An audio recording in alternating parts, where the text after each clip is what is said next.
Hello friends, welcome back to our channel TET by Akanksha Dwivedi. कैसे हैं आप सब? आशा करती हूँ आप सब बहुत अच्छे होंगे एंड आप सभी की प्रिपरेशन बहुत अच्छी चल रही होगी। जैसा कि आप सभी को पता है, हमने अपनी लास्ट वीडियो में डिस्कस किया था कि जो बिहार में टीआरई 4 की वैकेंसी आने वाली है और जो एस्टेट का एग्जाम होने वाला है, उसकी क्या क्या टेंटेटिव डेट रहने वाली है, कब आपका एग्जाम कंडक्ट होगा एंड कब आपका रिजल्ट आएगा, सारी इन्फॉर्मेशन को हमने डिटेल में डिस्कस किया था। एंड कितनी वैकेंसीज आने वाली है टीआरई 4 में, everything. But now question is that कि आज है 8 सितंबर 2025 और आज ही आपका जो ऑफिशियल नोटिफिकेशन है एस्टेट का वो आने वाला था। बट ये इवनिंग का टाइम है, मैं इवनिंग में वीडियो बना रही हूँ और अभी तक आपका ऑफिशियल नोटिफिकेशन नहीं आया है और ना ही कोई अपडेट आई है बिहार की साइड से कि ये नोटिफिकेशन कब आएगा। सो लेट्स सी कि रात तक नोटिफिकेशन आता है या नहीं, या इससे भी ज्यादा डिले होता है। अगर आप वीडियो पर नए हैं, अभी तक आपने चैनल को सब्सक्राइब नहीं किया है, तो प्लीज गाइस चैनल को सब्सक्राइब जरूर करें, बेल आइकन जरूर प्रेस करें सो दैट कि आपको आने वाले अपडेट्स और आने वाली इन्फॉर्मेटिव वीडियोस भी टाइम से मिलते रहे।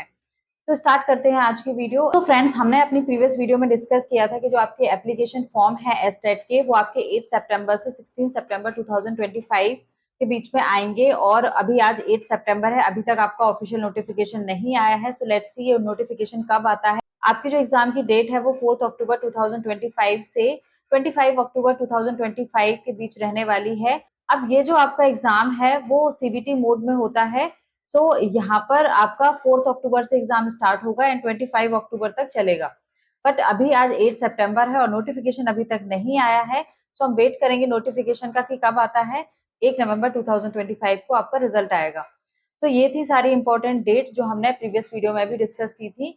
नाउ क्वेश्चन इज दैट कि यहाँ पर बहुत सारे लोगों के कमेंट आ रहे हैं, बहुत सारे स्टूडेंट जो है वो कमेंट कर रहे हैं कि जो सीटेट है उसका क्या होगा। सो सीटेट जो होता है वो आपका first to fifth and six to eighth level के लिए होता है। दैट मीन्स जो टीचर फर्स्ट टू फिफ्थ को पढ़ाते हैं वो आपका सीटेट का जो लेवल 1 है उसको क्वालिफाई करते हैं एंड जो आपके सिक्स टू एट्थ को टीचर पढ़ाते हैं उनके लिए जो सीटेट की एलिजिबिलिटी होती है वो सिक्स टू एट्थ वाला जो आपका पेपर होता है जिसको हम सीटेट लेवल 2 बोलते हैं, उसको उनको क्वालिफाई करना जरूरी होता है।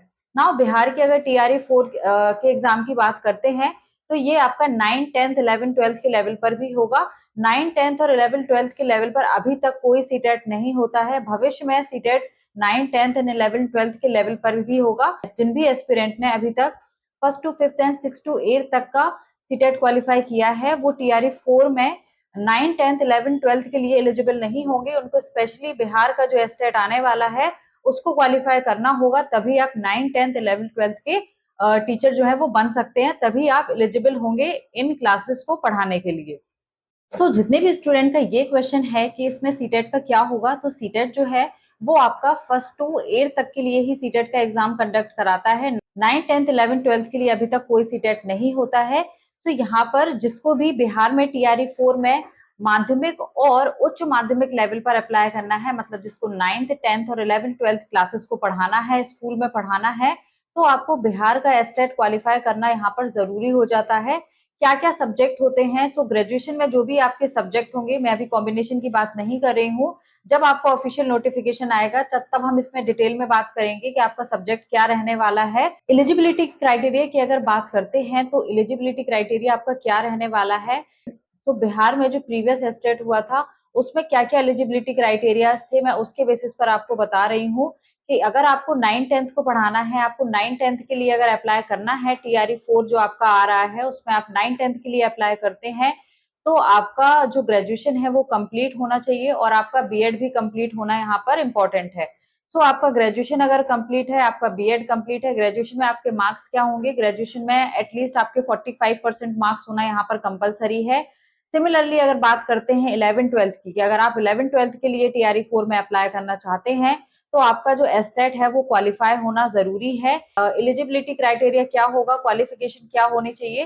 तो आपका जो पोस्ट ग्रेजुएशन है वो कंप्लीट होना यहाँ पर कंपलसरी है एंड साथ ही साथ आपका बीएड भी होना यहाँ पर जरूरी है। पोस्ट ग्रेजुएशन में कम से कम आपके 50% मार्क्स होना यहाँ पर जरूरी होता है। नाउ वी टॉक अबाउट कि जो आपकी एज लिमिट है वो क्या रहने वाली है, कि एज आपकी मिनिमम कितनी होनी चाहिए और मैक्सिमम एज कितनी होनी चाहिए। अगर आपका ग्रेजुएशन कंप्लीट है तो ऑफकोर्स आप 21 प्लस तो होंगे ही। अगर एज की बात करते हैं तो एज क्या रहने वाली है? अधिकतम जो आयु है वो जनरल कैटेगरी के मेल के लिए 37 ईयर्स है एंड जनरल कैटेगरी की फीमेल्स के लिए जो एज है वो 40 ईयर्स है। तो ये तो है अधिकतम आयु के मैक्सिमम जो एज है वो कितनी होनी चाहिए। सो मैंने आपको जनरल कैटेगरी के लिए एज बताई है। अगर आप OBC, SC, ST other category से बिलोंग करते हैं तो इसमें आपको एज में रिलैक्सेशन मिल सकता है, बट ये हम डिस्कस करेंगे जब आपका न्यू नोटिफिकेशन आएगा। ये मैं अभी जो आपको डिटेल्स बता रही हूँ, ये डिटेल्स जो है वो आपका जो प्रीवियस एस्टेट हुआ था बिहार में, ये उसके बेसिस पर है। तो हो सकता है कि एज रिलैक्सेशन में भी आपको कोई चेंजेस देखने को मिल जाए, बट जनरल कैटेगरी के लिए ये एज जो है वो 37 मेल के लिए एंड फीमेल के लिए जो है वो 40 इयर्स है, एंड अदर कैटेगरी के लिए यहाँ पर रिलैक्सेशन हो सकता है। अगर आप एज कैटेगरी की बात करते हैं तो एज कैटेगरी में 99% आपको कोई चेंजेस देखने को नहीं मिलेगा। 1% चांसेस है कि आपको कोई चेंजेस यहाँ पर देखने को मिल जाए, सब कुछ सेम रहने वाला है, क्योंकि एस्टेट के एग्जाम से आपको जॉब नहीं मिलेगी। ये तो आपका एक प्रीलिम्स एग्जाम आप समझ सकते हैं इसको, कि ये आपका प्रीलिम्स है, तो इसे सिर्फ आपको क्वालिफाई करना है एंड 50% मार्क्स पर ये क्वालिफाई हो जाता है। 150 मार्क्स का अगर पेपर है तो आपको 75 मार्क्स यहाँ पर लाने हैं इसको क्वालिफाई करने के लिए, क्योंकि ये सिर्फ आपको क्वालिफाई करना है। परीक्षा का पैटर्न क्या रहने वाला है, तो जो आपकी परीक्षा है वो सीबीटी मोड पर होती है, कंप्यूटर बेस्ड मोड पर होती है, और इसमें कोई भी नेगेटिव मार्किंग नहीं है। 150 मार्क्स का आपका पेपर आता है और इसमें आपको समय मिलता है 2.5 घंटे का, मतलब 2 आवर्स एंड 30 मिनट्स में आपको अपना ये पेपर कंप्लीट करना होता है। नेगेटिव मार्किंग नहीं है। जो भी आपके क्वेश्चंस होंगे वो बहुविकल्पीय होंगे, ऑब्जेक्टिव टाइप्स होंगे, और एक क्वेश्चन के लिए आपको 1 मार्क मिलेगा, कोई भी नेगेटिव मार्किंग यहाँ पर नहीं होगी। सो ये रहा आपका एग्जाम का पैटर्न, कि आपका एग्जाम पैटर्न क्या रहने वाला है, क्या मोड रहने वाला है, और एग्जाम में आपको कितने मार्क्स लाने होंगे क्वालिफाई करने के लिए। तो यहाँ पर 50% मार्क्स आपको क्वालिफाई करने के लिए लाने होंगे। अगर एग्जाम आपका 150 मार्क्स का है तो 75 मार्क्स लाने पर आपका एग्जाम जो है वो क्वालिफाई हो जाता है। सो इस एग्जाम को सिर्फ आपको क्वालिफाई करना है। प्रश्न पत्र के पैटर्न की अगर बात करें कि आपका जो क्वेश्चन पेपर है उसमें क्या क्या सब्जेक्ट पूछे जाएंगे, सो आपका जो भी स्पेसिफिक सब्जेक्ट है, दैट मीन्स आपने जिस भी सब्जेक्ट से अप्लाई किया है उस सब्जेक्ट से आपका 100 मार्क्स के क्वेश्चन पूछे जाएंगे, एंड जो 50 मार्क्स हैं वो आपके मिसलेनियस होंगे।